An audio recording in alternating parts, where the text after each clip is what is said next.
અમદાવાદ મહાનગરપાલિકા સ્વચ્છતા અને આરોગ્યની વાતો તો કરે છે, પરંતુ આ બંને મોટા અને મહત્વના વિભાગોમાં જ મોટા પાયે જગ્યાઓ ખાલી છે, જેના કારણે તંત્રની કામગીરીને માઠી અસર પહોંચે છે। વિપક્ષે માંગ કરી છે કે ખાલી જગ્યાઓ તાત્કાલિક ભરવામાં આવે।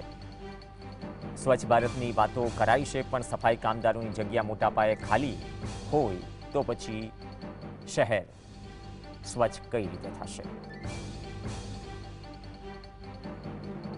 સફાઈ કામદારની ઘટ 35.73% સફાઈ કામદારોની અમદાવાદ શહેરની અંદર ઘટ છે। તો કયા કારણોથી એ લોકો એમ કહે છે અને શું ગુલબાંગો મારે છે? 35%થી વધારે જ્યારે ઘટ હોય અમદાવાદ શહેરમાં સફાઈ કામદારોની, એનો મતલબ ભરતી થતી નથી। સફાઈ કામદારો પાસેથી કામ લેવાની એમની શક્તિ નથી અને ભરતી કરતા નથી। નાના માણસોને રોજગારી મળતી નથી અને બીજી બાજુ સ્વચ્છ ભારત મિશનની હેઠળ મોટી મોટી ગુલબાંગો મારે છે।